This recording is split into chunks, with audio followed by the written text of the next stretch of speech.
Hello, everybody. Thank you very much for joining us for another episode of Science Save Sharks. My name is Dickie Chivell, and today's chat's going to be the Q&A session of our previous chat with the lovely Alison Towner. Hey, Ali, how are you doing? Hey, Dickie. Hi, everyone. Thanks for having me again. Yeah, so guys, Ali, it's always cool to have you. Our chat today is going to be basically just answering the questions, any questions that you guys are posting live. That should be through our Marine Dynamics Facebook or our Marine Dynamics YouTube, and then the questions that we had from the previous chat about the orcas and the impact that they have on the great whites within Gansbaai. So, Ali, do you mind if we jump right into the questions? Not at all, Dickie. Let's go for it. Okay, cool. So our first question was from Bob Smith, and he asked, "What effects does pollution play?" Interesting.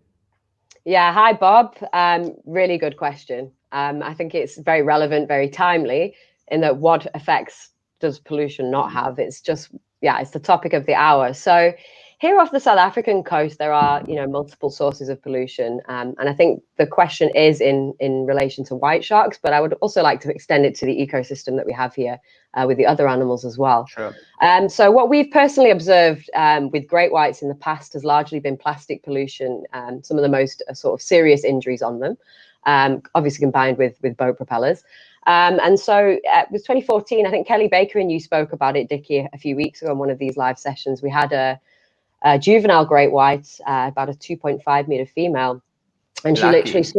lucky, yeah, she swam Yeah. into the view of the cage diving clients, and we were horrified to see that she was wrapped completely in nylon fishing trace with still the sinker attached. And so that's the picture on the left there. So it's completely wrapped around the trunk of the shark and sort of just behind her gill slits in front of her pectoral fins. And the physical motion of the shark swimming, so beating its tail side to side, actually effectively meant that fishing line was sort of digging deeper and deeper in. So almost like she was cutting her own head off just by swimming, which sounds really graphic, but it's not all negative because we were actually able to help that individual. So we had a really specialized, very experienced angler on board, Peter Dutoy, and we were able to actually get the shark up next to the boat with a circle hook.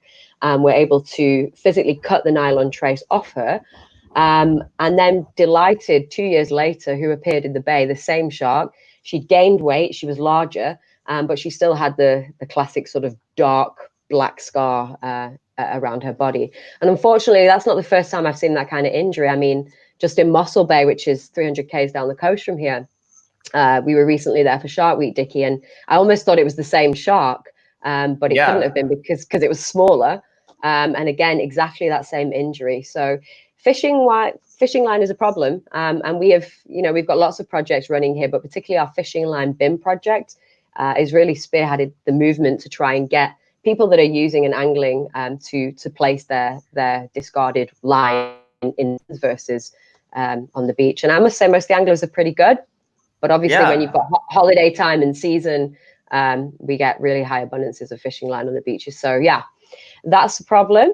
And then the other shark here that you see on the slide on the right-hand image, this is quite a large individual from, I think it's the KZN Sharks Board records, but that's one of the plastic snares that you kind of find encapsulating, like industrial boxes, warehouse boxes, particularly like polystyrene containers. So this obviously was floating at sea and the sharks unfortunately swam into it, but this animal didn't make it because by that time it can't open its mouth properly.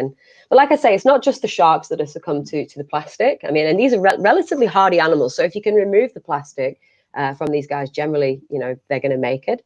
It's just, I mean, the chances of being able to do that are so slim.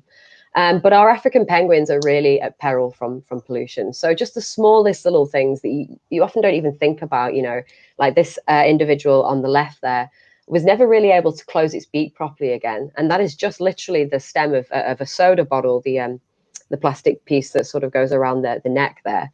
It looks so insignificant, but obviously it's hugely impacted that bird. And then again, the fishing line on the right-hand image there with the other individual. So certainly plastics are well-known pollutants, and they do definitely impact our marine life here. There's so many examples we could give. But rather than focusing on all those negatives, the positives are we have so many projects running that we're really proud of and really sort of integrating the community to become part of the movement to try and curb this problem. So we have Project Storm that got launched just last year, where actually this is about trying to prevent the plastic in the first place getting to the ocean from land. So if you walk around the town of Gansbaai, you will actually see each grid where the rainwater drains into. We've painted, the ocean starts here, think before you litter. And then on the actual drain, so there's like 60 odd of them in this particular area that drain rainwater out into the ocean. And with that, all the plastics that go with.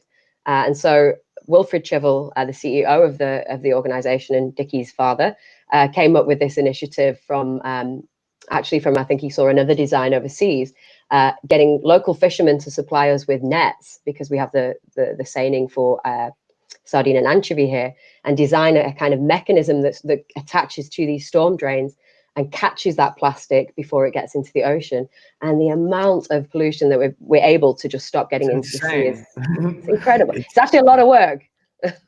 Yeah, removing the nets it's crazy. But guys, also always try to be vigilant. Hey, Nikita Sharkbite, he always joins in. What's up, man? Nikita. Thank you for joining. But Ali, you're making such a good point, because with those storm drains, man, I'm just asking everybody, always be vigilant, because as soon as we get the tiniest bit of rains, those things fill up immediately, and we're a small town. Now think about it, there's thousands, millions of storm drains all over the world, and if we just see this within our little small town, you can't even begin to comprehend the amount of plastic that's going into the ocean just from the storm drains. Yeah, and also with that, I mean, it's a heck of a lot of work, but we identify what are becoming the problem plastics that keep repeat offending in these nets. So straws are a huge one. Obviously, we probably don't even need to go into plastic straws, but cigarette butts are by far the biggest problem in this town, particularly for marine pollution entering the sea via the land. So obviously, cigarette butts do have elements of plastic in them, or just toxins and chemicals that are really unhealthy if birds and turtles and marine species ingest them. So yeah, we've got lots of effort going on. Sometimes it does feel like it's it's almost like an endless battle, but if you can just make a little difference, that's, you do your part every day, even as a consumer, doing things like having a reusable coffee mug. So you're not constantly, these are things that are all out there in the media anyway, reusing a straw, or, not buying plastic bags, having your own reusable bag that you take to the supermarket. You can make a huge impact just through that. Yeah, 100%. No, I agree fully. India, hi. Yeah, awesome, man. King Shuk. Hi, wow, Yeah, that's awesome. hey, King Shuk, thank you for joining. I was just in Sri Lanka, which isn't so far from India, but what a beautiful part of the world. I need to get to India and come and visit there. Yeah, I've also always wanted to go, and my sister's been nagging me for years. We need to go, so we'll definitely get there at some point. Ali, do you think we've wrapped that up? Obviously, we can go on for days about pollution, guys, and I mean, over 100,000 marine mammals get killed just by plastic every year. It's insane. Yeah, and I mean, where do you start? I mean, what defines pollution? You've got sewage outlets in Cape Town that are just, sort of unfiltered raw sewage flowing out into the bay. You've got heavy metals, you've got, all sorts of, so it's a really broad topic, but certainly if you go on the Dyer Island Conservation Trust website, you can actually see the details of the programs that we have running, and there's a lot of educational info on there in conjunction with Plastics SA. So yeah, and obviously our friends at the Two Ocean Aquarium, Hayley McLennan is doing Rethink the Plastic Ban, and she's an absolute ambassador for plastic pollution campaigning. So lots of information out there, but yeah, it's a very broad topic. Yeah, well, Ali, I just thought of something interesting. An old colleague of mine, when I worked with the gray whales in Baja, she actually mentioned she works with orcas. I can't remember where she works with orcas, but she works closely with orcas, and she actually told me in their J-pod and all their pods actually that they have there, they've got residential orcas, which obviously stick closely to the coastline. They've got so many pollutants coming in from the rivers and stuff that the firstborn of every mother usually dies. And that's how she can transfer those. And that's because when she gives birth, she transfers those toxins from the mother to the newborn, and then the males have a much shorter lifespan than the females because they've got no way of getting rid of these pollutants coming in, and pesticides and everything coming in from the rivers. Just to bring it on the orca topic. No, and it's completely relevant. I mean, top predators are going to bioaccumulate that type of Yeah, toxin in their 100%. body to the most strong concentration it can be, and certainly it can cause disruptions in endocrines as well. So it can actually affect the reproductivity of the following generation, which is likely what's happening there, and it's not just unique to orcas; it's also in sharks. So yeah, it's worrying, but it's certainly a topic that I think now is much more out there, and there's a lot more awareness. But it doesn't help when you see the turtles last week from the two oceans, and every one that they necropsy, it's full of like bits of plastic, and they're small pieces of plastic. Yeah, and have you guys ever seen a plastic bag floating in the water? The other day it happened to me. I thought it was a jellyfish. I pointed out a jellyfish and it ended up being a plastic bag. So just be wary of what you're putting into the ocean. Bob, I really hope that answers your question. Yeah, we kind of exhausted that. Yeah, and then some. But Ali, our next question is from Trevor Bully, if I'm saying that correctly. And the question is there anything linking the predated shark species that might indicate a predation strategy by Orca? Yeah, hi, Trevor. That's a great question as well. And it's also the question of the hour, because it certainly seems from the presentation we gave to you on Wednesday that there's very similar injuries on each species of shark that's washing out here in South Africa. So that tear open of the pelvic girdle, then the extraction of the liver. So it's common in killer whales to do that. So they learn a very particular hunting strategy, and then often they teach their young. And it seems that port and starboard got their hunting strategy refined, and then they just got better at it over time. And that probably allowed them to graduate to bigger animals. But, we do believe they're two males. So luckily, they're not going to breed unless there's something we really don't know about orcas and transfer that knowledge down. However, it's not impossible. They're part of a larger pod that we don't really understand the relationships between. So, yeah, it does seem that way. And I guess by the time that we one day finally see it happening, we've only seen bits of it. We've not seen the whole process. Then we'll be able to confirm. But it does look that way. It looks like it's a repeat strategy. Yeah, awesome. Well, excellent answer there, Ali. So our next is from Lisa, and that is, are port and starboard safe if they are affecting businesses? They are only following their instincts, which I think it's a very interesting topic and an interesting question in itself. Yeah, it is. I mean, like if you look at terrestrial examples where invasive predators come in and they make such a drastic impact ecologically and economically, there can be people that would rally to go out and remove them. However, in the ocean with really intelligent large animals like killer whales, it's just not ethical. Marine dynamics has never stood by the idea, as much as it's super destructive to business when it comes through. To remove those two from the ocean would just be absolutely non-aligned with our ethics, and it's as simple as that. So yeah, I do believe they're safe. I think as well they're extremely elusive. So I mean, Dr. Simon Elwin and some of the guys from the Marine Mammal Research Institute have been biopsying or trying to tag them for a while, and they're really actually hard to get alongside and to engage with.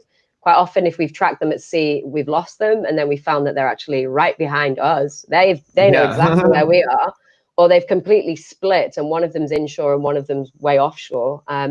So, I mean, I think to try and, I'm not challenging anyone, we would be so against it, but I don't think it would be that easy to just take them out. But yeah, so absolutely not in line with our ethics at all. And I hope most people that are listening to this, not in line with yours either.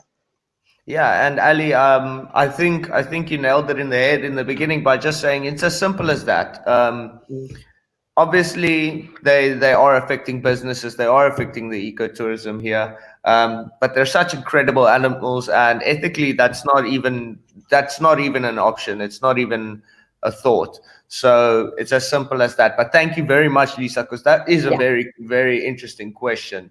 I'm glad you asked that. So our next one, Ali, is from Jack Cooper, who says, much love from Scotland, and he's a former intern with us at Gansbaai. So hey, bro. Hey, Jack. I know a few Jacks. So drop me a chat on my Insta or my WhatsApp.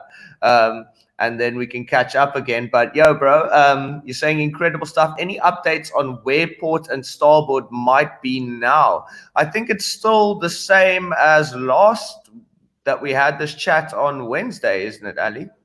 Yeah, so no confirmed reports to my knowledge. It's been absolutely stunning weather out there. So we've been at sea ourselves, and it's been lots of boats and eyes on the water in general.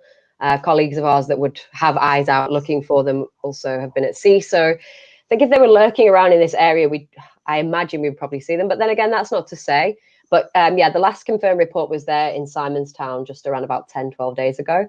Where they were just sort of patrolling on the inshore between, I think, Glencairn and that area. Yeah. We mentioned that in the last chat. I think it's the same sighting. So yeah, Jack, that's what we have on these two elusive critters. And then Catherine Ashley Lockwood also had another question for us, Ali, and that although they hunt in pods, does it take more than one orca to tear out the liver? Have to appreciate their teamwork, which is in itself an incredibly cool question and definitely relevant. Yeah, I mean, that's their power card, isn't it? They've got each other. They've got like group strategies going on. And I imagine for the size of the great whites that they took out here in Gansbaai, it would definitely not be a single endeavor. I suspect very much a pair working together as a pair. Because to try and then sort of get the shark, in a position that they can physically open it up, it just isn't possible with one individual. Quite possibly with a smaller shark, but I highly doubt it. But again, it's speculative until we see it. But I very much doubt that they would do it on their own. I mean, obviously they share the shark once they've killed it, or the Alison Towner. We've seen that all around the world. In fact, even in False Bay, I think Porch was seen with a bronzy just swimming around with it in his mouth. But I think the initial takedown is definitely a team effort. A team effort. And I agree with you there, Ali. Guys, remember last time we were speaking about them hunting the common dolphins on our last chat when I told you we've just never seen them work so fast. And what was really interesting, what it looked like that day, Ali, which was super interesting to me, is as the dolphins are expending all their energy, I mean, this chase can go on for a significant period of time. What it looked like the orcas were actually doing is two would put on like full chase and the others would conserve a bit of energy, hanging back a bit. And then after a while, those others would pull back and then the others would just pull on full chase so that they can actually keep on fully chasing these dolphins at times. So the teamwork within the orcas is absolutely incredible. And I witnessed it that day. Yeah, I mean, highly coordinated, hey? Like every animal in that pod has a job to do. Hi, Roger. Great seeing. Looks like the orcas are doing how the white hunts. Great seeing. How the white hunts the seal from below. I'm leaving that one to you, Ali. Sorry, I'm just trying to understand the question. So it looks like the orcas are doing similar to how the whites hunt the seals from below. Yeah. Okay. So we don't really know because we haven't physically filmed the entire takedown. So just looking at the injuries, it certainly seems that they're opening the underside. And with white sharks, when they're taking seals, it often really depends on the size of the seal, but usually it's a super fast ambush. It's line them up and quite often they'll take the hind flippers to disable the animal and then go in for the rest of it. But I do have to give it to the killer whales. I think they've got maybe even a bit more of a sophisticated strategy. I think they've definitely thought it out more than a white shark. But yeah, certainly it's about mass destruction in as quick time as possible. And obviously with white sharks, they'll consume pretty much most of the seal, whereas the killer whales just decide what they want from it. But that was a great question, Roger. Thank you. Was there a case of attacks by orcas to great white sharks in South Africa before the last 3 years? Not that I'm aware of. Not great whites. Not that I'm aware of either, Dickie. So it's not impossible, but it's just not on record, and that's as simple as that. We know of. That we know of, and as we said last time, Ali, like those tourists that you met, the lovely couple that showed you the basking shark. I mean, we never knew that existed. If you didn't happen to run into them, if you didn't happen to run into them, we would have never known, firstly, that you saw a white basking shark off Plettenberg Bay, but also that the orcas, so it could have been seen before that we were just never aware of. Exactly. And Dickie, look at this question now. I sent you the link to the narwhal paper. So yes, so it is. I think you kind of. Oh, you sent me this right now, yeah. Yeah.